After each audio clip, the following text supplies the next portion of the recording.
अल्लाह रब्बुल इज़्ज़त का ये फज़्ल व करम है और हमारे बुजुर्गों का ये सदका है। ऐसी महफिलें बार बार नहीं आती और नहीं ऐसे कलेमात सुनने को मिलते हैं।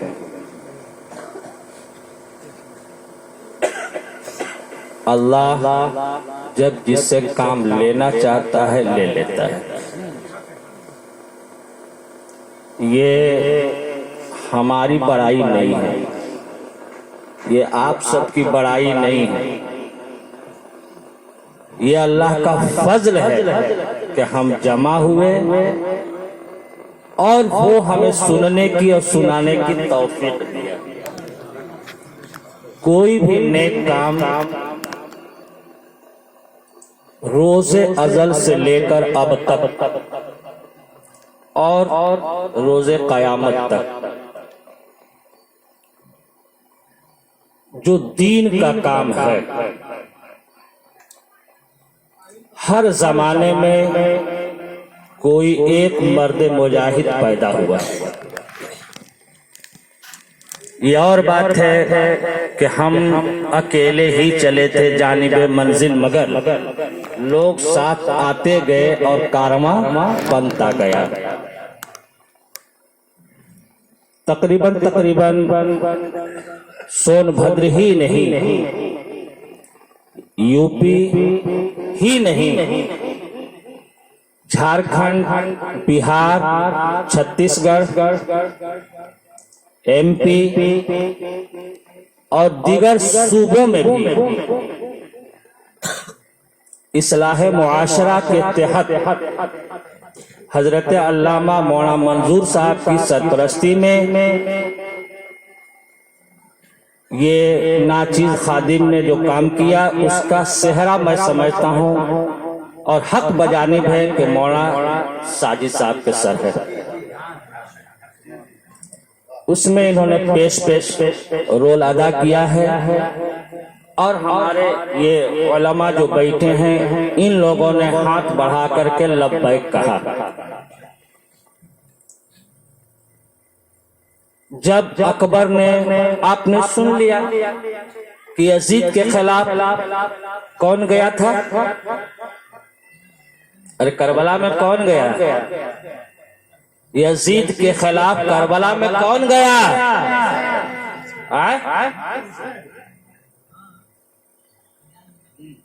कहीं लोग का हम हुसैनी है, हुसैनी है। अरे बोला ना यार, हुसैन गए थे, इमाम हुसैन और दीगर सहाबे कराम भी तो थे कि नहीं? जिससे काम अल्लाह को लेना था उससे ले लिया और कयामत तक दुनिया इमाम हुसैन का नाम लेती रहेगी। यही हक है ना? और आइए, हजारों उलमाए कराम थे हिंदुस्तान में। आज का हिंदुस्तान नहीं, आज से 300 साल पहले का हिंदुस्तान, 400 साल पहले का हिंदुस्तान, अकबर के जमाने का हिंदुस्तान, भारत जो है महदूद नहीं था। जो लोग इतिहास पढ़े हुए हैं, भूगोल जानते हैं, वो लोग उठा करके देखें और अच्छी तरीके से जानते हैं कि बर्मा, रंगून, नेपाल, श्रीलंका, अफगानिस्तान वगैरह वगैरह ये सब मिलकर भारत था। तो इतने बड़े महाभारत में और अकबर जैसे शहंशाह के खिलाफ अगर किसी ने नारा लगाया है, जब दीन इलाही उसने कायम किया था और रसूमात को, इस्लामी रसूमात और काफिराना रसूमात को एक कर दिया था, खलत मलत कर दिया था साहब, उसने भी दाढ़ी पे पाबंदी लगाई थी जी। बाजमात नमाजों पे पाबंदी लगाई थी, खतना पे पाबंदी लगाई थी अकबर ने। आप तारीख नहीं पढ़ते हैं।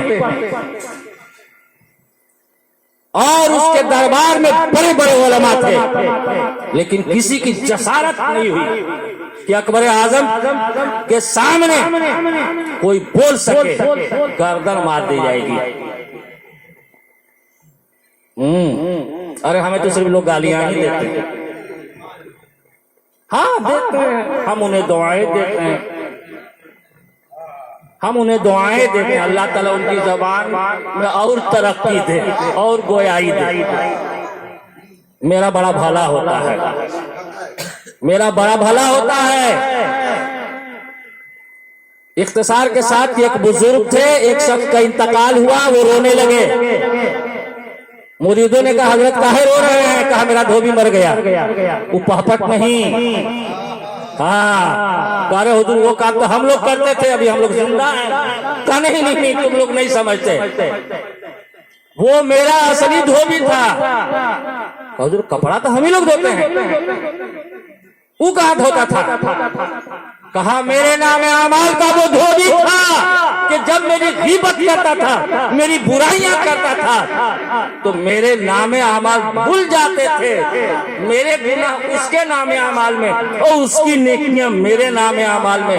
कारी जमाल को जमात की जरूरत है क्या? पड़ी घरे में बैठ करके नेकी मिल रही है, या तू जमात तोरा मुबारक हो और तोरी जमात मेरे पैर के नीचे, तेरी जमात मेरे पैर के नीचे, जिसे सीन और सिन में तमीज नहीं है, जिसे स्वाद और से नहीं इमामत का दावा करता है। इमामत के मसाइल जानते हो तुम? लंबी तमहीद हो जाएगी। बहरहाल हजरते मुजद्दिद अल-फसानी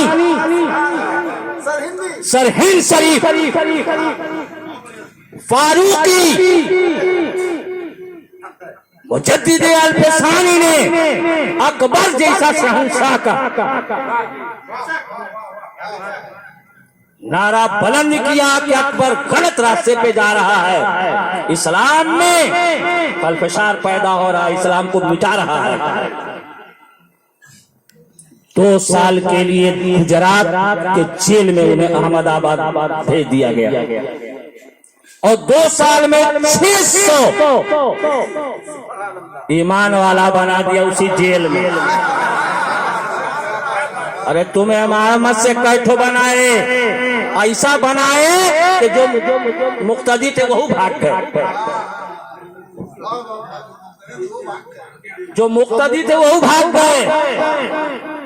जेल में रहकर हजरत मुजद्दिद अल-फसानी ने 600 लोगों को कलमा पढ़ाया है। ये बात पहुंची अकबर के पास, कहा हुजूर उनको रिहा कर दीजिए वरना बगावत हो जाएगी, आपका तख्त जो है खतरे में नजर आ रहा है।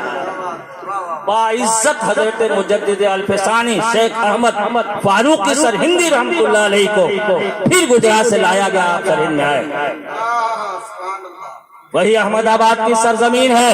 शाह आलम कुतुब आलम के सज्जादा नशीन जो मौजूदा वक्त में थे, उन्होंने एक खत लिखा एक यूपी के आलिम को, एक खत लिखा कि मैं मौलाना अहमद फारूकी के साथ आप भी उनका साथ दीजिए, हक का साथ दीजिए। तो 2 लोग पीछे आए, एक आगे रहे। मुझे उस रोज खुशी हुई साहब, और कल भी खुशी हुई है मुझे। 2 खुशियां कल मुझे मिली हैं जब म्योरपुर से फोन आया और एक अरसा के बाद उस आदमी ने फोन किया था जी कि कारी जमाल तुम्हारी सदारत में जो फैसला लिया गया उस पर हम लोग भी अमल कर रहे हैं। कल मौलाना नसीम साहब ने भी कोशिश करी, रुका ना। अब सोच रहे कि 21 दिन सब काम हो जाए। 21 दिन में बेटवा जवान नहीं होता है, वो में 20 साल लगता है। हजरत मौलाना गुलाम जाबिर साहब बैठे हैं, फोन किया गया, हजरत आप मत खाइए, आप मत खाइए। मैं आज भी यही कहूंगा अपने उलमा से और वो लोग जो दीनदार हैं कि मेरे साथ लब्बैक कहें। वो क्या करता है क्या नहीं करता है, हमारा काम था पैगाम पहुंचाना, पहुंचा दिया। के लोगों इन्नल मुबस्सिरीन कानू इख्वानश शयातीन। आप कुरान मानते हैं कि नहीं मानते ये बताइए। सब लोग हाथ उठाइए। और एक हर्फ एक नुक्ते का जिसने भी इनकार किया उसने कुफ्र किया, ईमान से खारिज है। ये मैं नहीं कहता, जमाल अपने घर की बात नहीं करता। अपने घर की दुख दर्द तो अपने ही समेट करके मरा जा रहा है। वो अल्लाह ही उसको सल्टावे, समझ गए। और आज मैं फिर ऐलान के साथ कहता हूं कि जमाल कोई मुहद्दिस नहीं है, कोई मुफक्किर नहीं, कोई मुफ्ती नहीं है। अरे जैसे आप हैं वैसे आप। अगर कोई गलती हो तो बेरोक तो कह दीजिएगा कि जमाल तुम्हारे अंदर ये कमी है, तुम तौबा करो। मैं तौबा न करूं तो 10 जूते मारिएगा।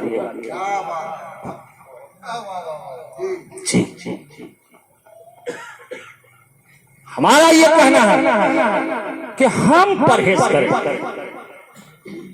हम नहीं जाएंगे। कुरान फरमाता इन्नल मुबस्सिरीन कानू इख्वानश शयातीन।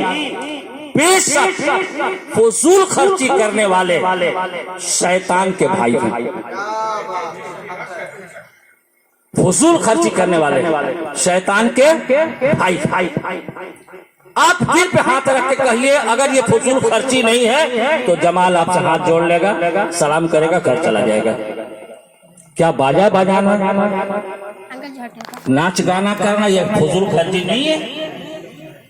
हम आपसे पूछना चाहते हैं तो शैतान के भाई आप क्यों बन रहे हैं? आप मुसलमान के भाई बनिए। रज़ियल्लाहु अन्हुम व रज़ू अन्हु।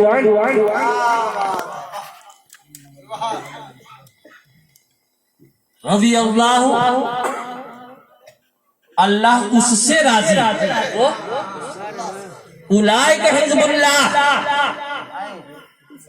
ये वो लोग हैं जो अल्लाह के गिरोह हैं। ये वो लोग हैं उलाइका हिज़्बुल्लाह, वो उलाइका हुमुल मुफ़्लिहून। और वही लोग फलाह पाने वाले हैं। आप फलाह पाने वाले से होइए। हमारा काम, उलमा का काम सिर्फ इतना है कि दीन की बात आपके कानों तक पहुंचा दे, मेरा फर्ज अदा हो गया। आखिरी बात मैं बता दूं, इस वाक़े के साथ सब लोग आप सुने होंगे कि नबी अकरम सल्लल्लाहु अलैहि वसल्लम ताइफ में गए थे। क्या करने गए थे? ला इलाहा इल्लल्लाह को बुलंद करने गए थे, कलमे की दावत देने गए थे। मिला क्या? पत्थरों की बारिश, और ऐसी बारिश कि आपके पाए अक़दस नालैने मुबारक में खून का लोथड़ा जमा हो गया। आप उदास होकर के आए, खजूरों के बाग में बैठे रहे, उदास थे। ये उदासी अल्लाह को पसंद है। फौरन जिब्रील अमीन आए, सलाम किया,